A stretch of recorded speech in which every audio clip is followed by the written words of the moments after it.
Here is something that almost nobody is willing to say out loud.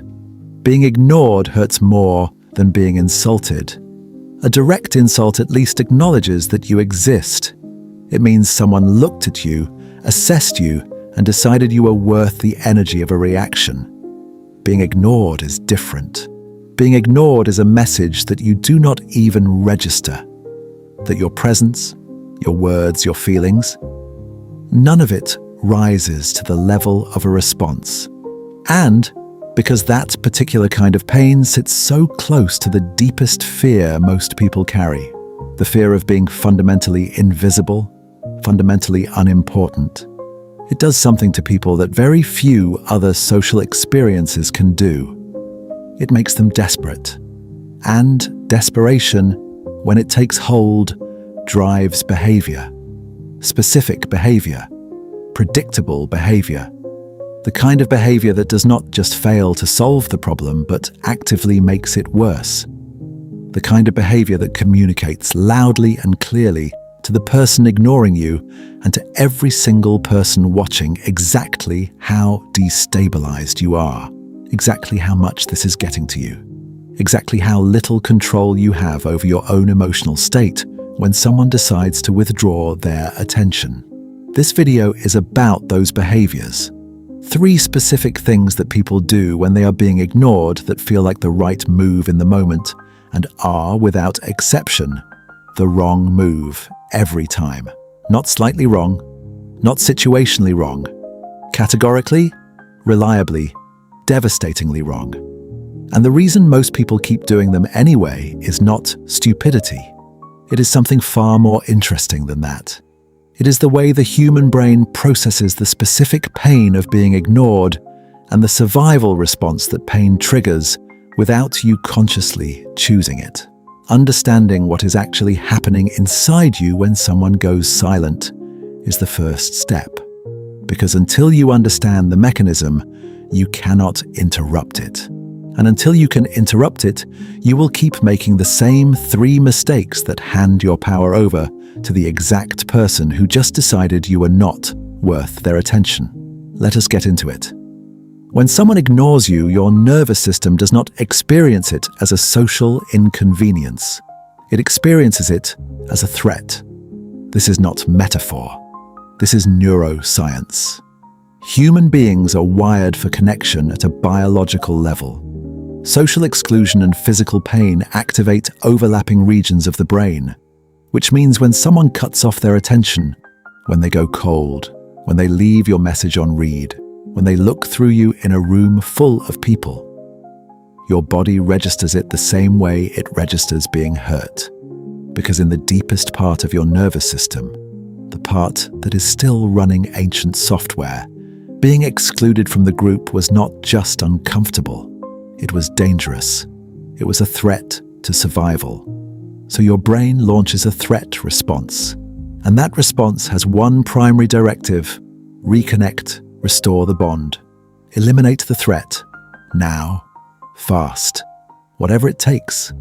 That urgency is what drives the 3 mistakes. Not weakness, not neediness, not a character flaw. A biological program running exactly as it was designed to run in a context it was never designed for. The problem is that the program does not distinguish between being excluded from a tribe in the wilderness 10,000 years ago and being left on red by someone you went on 2 dates with. It treats both situations with the same level of alarm, the same level of urgency, the same demand for immediate action. And immediate action in almost every social situation involving being ignored is the last thing you should take. Here is the first thing you must never do when someone ignores you. Never chase. Chasing looks different depending on the situation. Sometimes it is the follow-up message after your first one went unanswered. Then the third. Then the check-in text disguised as something casual. Just saw something that made me think of you. That is not casual, and everyone reading it knows it. Sometimes chasing looks like showing up somewhere you know they will be, because you told yourself you just happened to be in the area. Sometimes it looks like reaching out through mutual connections. Sometimes it is the late-night message that you convinced yourself you would not send and then sent anyway. All of it is chasing, and all of it communicates the same thing: that you are available to pursue someone who has already demonstrated they are not pursuing you. That your sense of stability is contingent on their response. That the silence has gotten to you so completely that you are willing to keep extending yourself towards someone who has given you no indication that your extension is welcome. Here is what chasing does to the dynamic. When you chase someone who is ignoring you, you do not close the distance between you. You increase it, because the act of chasing confirms the power differential that the silence created. It tells them, and more importantly, it tells you, that their attention is something you are willing to work for while theirs is withheld. That you are the one who needs this connection more. That they hold the terms of the relationship, and you are simply waiting to be let back in on whatever terms they decide. And here is the part nobody wants to hear. Most of the time, the chasing does not even feel like chasing while you are doing it. It feels like being a good person. It feels like not giving up on someone. It feels like making the effort, being mature, refusing to play games, showing that you care. All of those framings are emotionally honest, and all of them are functionally wrong, because the impact of the behavior is not determined by your intention behind it. The impact is determined by what it communicates. And what chasing communicates, regardless of how genuine your motives are, is that the silence worked, that withdrawing attention is an effective way to create urgency in you. That if someone wants to move you, all they have to do is go quiet and wait. Once someone learns that, they do not forget it. There is a version of this that is even more destructive than the obvious chase. It is what happens when you try to make the chasing look like it is not chasing. When you engineer situations, when you craft messages that are designed to seem effortless but took 45 minutes to write. When you perform indifference while every action underneath the performance is oriented entirely around getting their attention back. This is worse than direct chasing, not because the behavior is more harmful, but because it requires you to lie to yourself in order to do it. And every time you lie to yourself to justify behavior that your gut already knows is wrong, you make it slightly easier to do it again. You lower your own floor. The discipline required here is real. When the nervous system is screaming at you to reconnect, to reach out, to do something, staying still feels like a violation of everything your body is telling you to do. But that stillness, that deliberate, chosen stillness, is not passivity. It is the most powerful statement you can make in that moment. It says that you are not available to pursue people who are not pursuing you. Not because you are playing a game, not because you are punishing them, but because your energy has value and you know it, and you do not extend it toward people who have given you no indication they intend to receive it. That is not coldness. That is self-respect in its most practical form. The second thing you must never do when someone ignores you. Never perform for their attention. This one is subtler than chasing and in many ways more damaging, because it does not look like desperation from the outside. It looks like living your life. It looks like thriving. And that is exactly what makes it so insidious. Performing for someone's attention is what happens when you start making decisions about what you post, where you go, who you are seen with, what you accomplish, how you appear, with one specific audience in mind. The person who is not paying attention to you. You are not doing these things because they genuinely serve your life. You are doing them because somewhere in the back of your mind, you are calculating whether they will reach the person who went quiet, whether they will create enough interest, enough jealousy, enough curiosity, enough of something to break the silence and bring them back. Everyone who has ever been ignored has done some version of this, posted something, and then waited to see if a specific person viewed it, gone somewhere and mentally noted what to say if they found out, achieved something, and felt the hollow sting of realizing that the person you most wanted to tell is not in the position to tell anymore. Made a decision designed, even partially, to be witnessed by someone who has opted out of witnessing you. Here is why this is so destructive. Your attention is the most valuable resource you have. Not your time, not your money, your attention. Because wherever your attention goes, that is where your energy flows.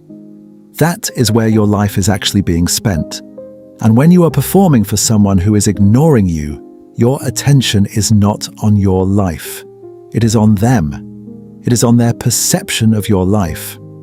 Every choice becomes filtered through an audience that is not even present.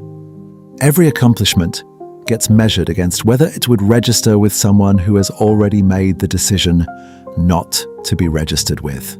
This hollows you out in a way that is difficult to articulate until you have experienced it. You can be in the middle of something genuinely good. A night with people who love you, a professional win, a moment that should feel complete, and feel it deflate because the specific person whose attention you are performing for is not there to see it. The experience stops being about the experience.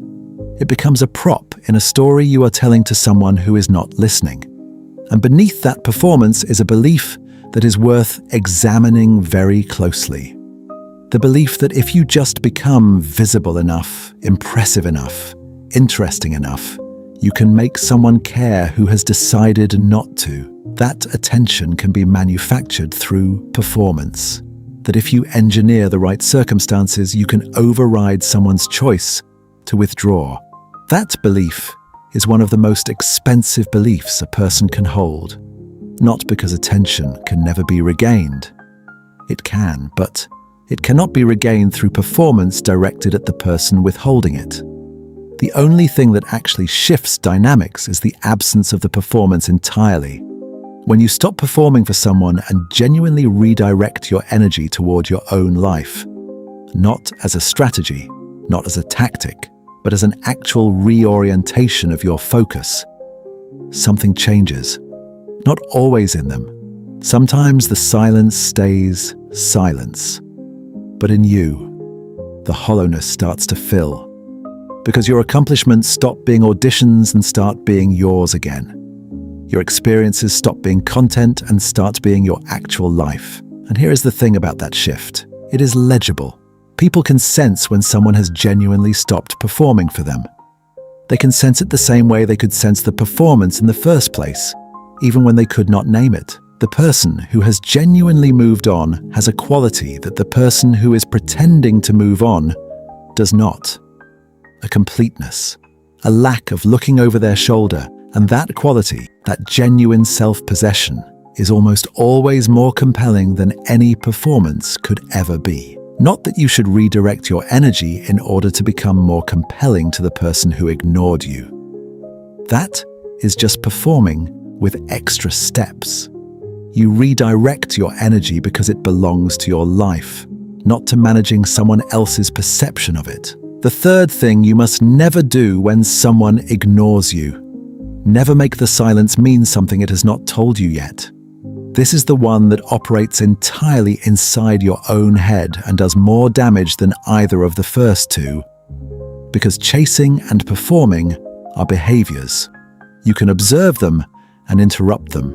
But the story you tell yourself about what the silence means, that happens automatically, at a level below conscious choice, and most people never even realize they are doing it.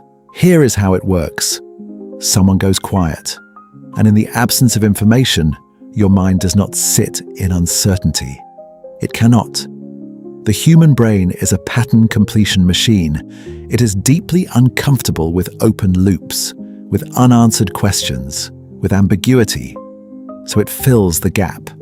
It generates an explanation, and the explanation it generates is almost never neutral. It is almost never, "This person has a lot going on right now, and it has nothing to do with me." That explanation exists in your mind as a theoretical possibility, but it does not carry emotional weight. It does not feel true. What feels true is the darker explanation, the one that connects the silence to something you already fear about yourself. They are not responding because they lost interest. They lost interest because there is something wrong with you. Something you did. Something you are. Something that, if you could just identify it, you could fix. And if you could fix it, the silence would end. And so you go looking for the thing that is wrong with you with the kind of relentless, detailed attention that you would never direct at yourself in any other context. You replay every recent interaction. You look for the moment things shifted. You audit your behavior for evidence of whatever you imagine they found lacking. You construct a case against yourself using circumstantial evidence and your own worst fears as the primary witnesses. And at the end of that process, you have not learned anything true about why they are silent. But you have spent an enormous amount of your own mental and emotional energy making yourself feel worse than you did when you started. This is the cruelest thing about being ignored, not the silence itself. The story the silence invites you to tell about yourself. Jung identified this pattern across his clinical work. He called it projection. The mind, unable to tolerate ambiguity, reaches for the narrative it already carries. And the narrative most people carry about themselves, the one built over years of being told in small and large ways that they were too much or not enough, is not a kind one. So the silence becomes confirmation. Not because it actually confirms anything, but because confirmation was what the mind was looking for. Here is the thing you need to understand about silence. Silence is not a message. It is the absence of a message.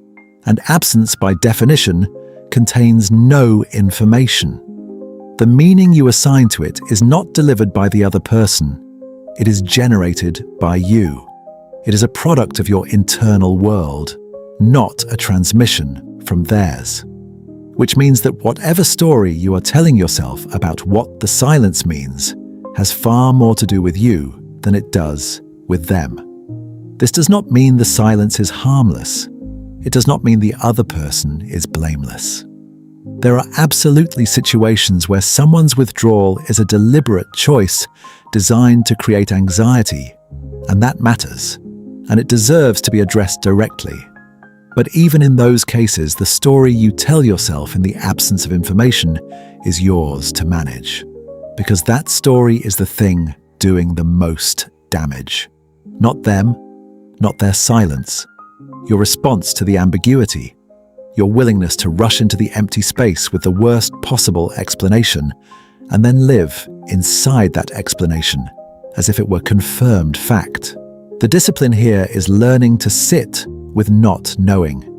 To say, I do not have enough information to reach a conclusion, and to actually hold that uncertainty without immediately resolving it in the direction of your worst fears. That is genuinely hard.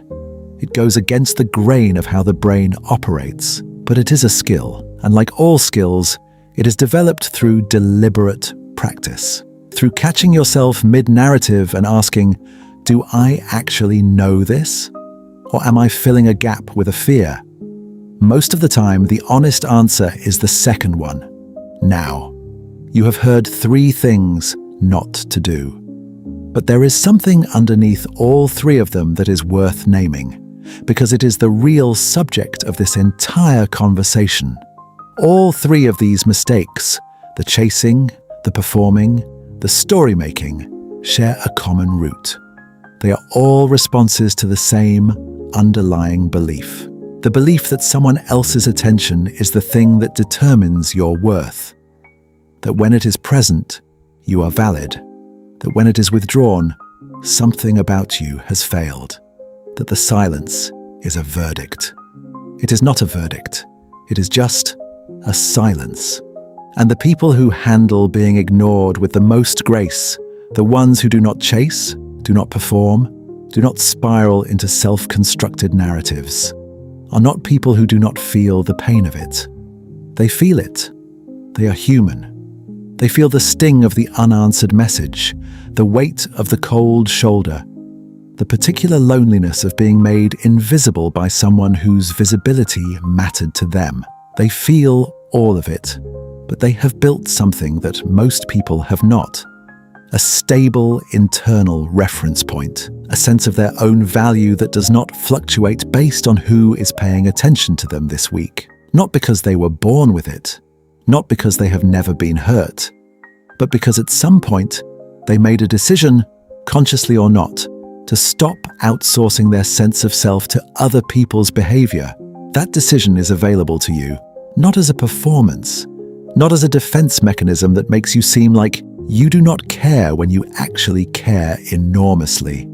As a genuine reorientation, a decision that your worth is not on the table in this situation. That what someone else chooses to do with their attention does not change what you know about yourself. That the silence, whatever it means, whatever it reveals about them, reveals nothing definitive about you. Because here is what people who have actually internalized this understand.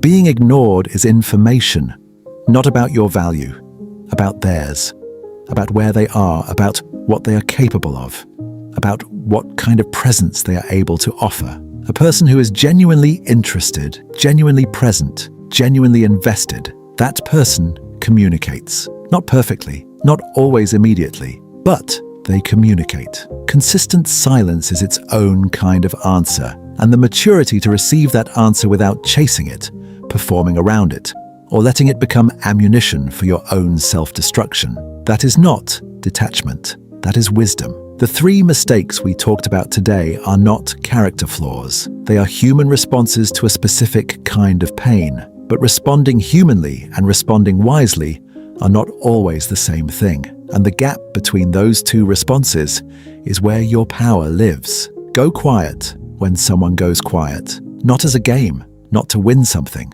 because you are not available to extend yourself indefinitely towards people who have chosen not to meet you. Let your life be genuinely yours again, not a performance for an absent audience. And refuse to fill the silence with a story that was written by your fears instead of by the facts. That is not hardness. That is not indifference.